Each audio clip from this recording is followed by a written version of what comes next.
Hi అండి, నేను మీ రాగచెక్కిని. ఈరోజైతే ఎంతో టేస్టీగా ఈజీగా మనకి జ్వరం వచ్చినప్పుడైనా నోటికి ఏమీ తినబుద్ధి కానప్పుడండి ఈజీగా చేసుకొని ఎంతో టేస్టీగా తినేటువంటి ఒక పచ్చడిని అయితే మీకు చూపిస్తానండి. ఇది చాలా తేలిక చేసుకోవడం కూడాను. దీన్నే పొలం పచ్చడి అంటారండి. చుక్క నూనె వాడకుండా, పొయ్యి అనేది ముట్టించకుండా ఈజీగా అయితే చేసేసుకోవచ్చండి ఈ చట్నీని. వేడి వేడి అన్నంలో కొంచెం నెయ్యి వేసుకొని ఈ చట్నీని కనుక వేసుకొని ఒక్క ముద్ద తిన్నామనుకోండి, ఆ టేస్ట్ చాలా బాగుంటుందండి. నోట్లో అన్నం మనకి తినబుద్ధి కానప్పుడు ఈ విధమైన ఒక చట్నీని అయితే మనం చేసుకొని తినేసేయచ్చండి. అన్నం మొత్తం కూడా తినచ్చండి ఈ ఒక్క చట్నీతోనే మనము. అంత టేస్టీగా ఉంటుందండి ఈ చట్నీ అయితే. ఒక్కసారి మీరు కూడా ట్రై చేయండి. ఏ విధంగా చేయాలో నేనైతే మీకు చూపిస్తానండి. నూనె అవసరం లేదన్నాను, స్టవ్ కూడా అవసరం లేదండి.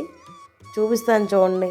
ఏమీ లేదండి, ఒక నిమ్మకాయ సైజు అంత చింతపండుని అయితే తీసుకున్నాను ముందుగా. దాన్ని అయితే శుభ్రంగా కడిగేసుకొని 2 సార్లు నానపెట్టేసుకొని ఉంచాలండి. చింతపండు అయితే బాగా నానిపోవాలి.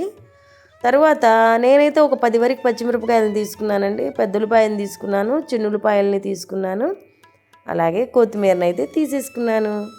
తర్వాత దాన్ని అయితే నూరుకోవాలి కదండి, అందుకని రోట్లో అయితే నూరుతున్నానండి నేను. ఈ చట్నీ రోట్లో నూరుకుంటేనే టేస్ట్ చాలా బాగుంటుంది మిక్సీ చేసుకునే కన్నా కూడాను.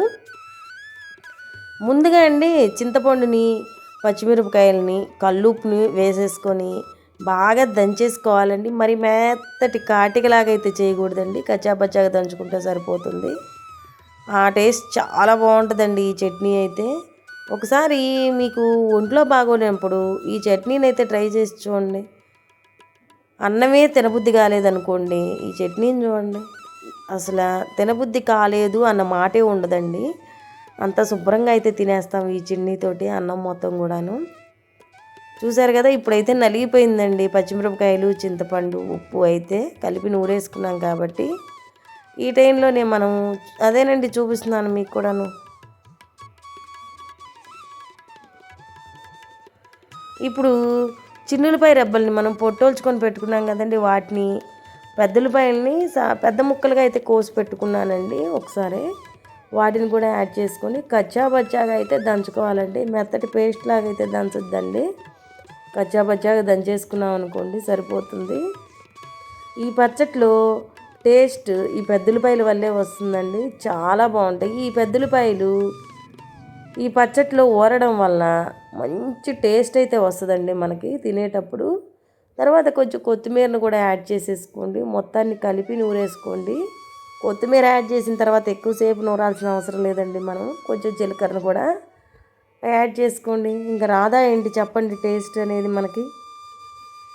చూసారా, ఇప్పుడైతే మంచి చట్నీ అయితే రెడీ అయిపోయిందండి. ఇదైతే చాలా బాగుంటుందండి. మీకు కొద్దిగా పలచగా కావాలి అనుకున్నారనుకోండి, ఒక్క చుక్క చింతపండు నానబెట్టిన వాటర్ని అయితే యాడ్ చేసుకోండి. నాకైతే అవసరం లేదు కాబట్టి నేను యాడ్ చేసుకోలేదు. చూసారా, మంచి పొలం పచ్చడి అయితే రెడీ అయిపోయిందండి. చూసారా, వేడి వేడి అన్నంలో ఈ చట్నీ కొంచెం వేసుకోండి చాలు. ప్లీజ్ నా వీడియో కనుక మీకు నచ్చినట్లయితే please like, share and subscribe, comment చేయండి.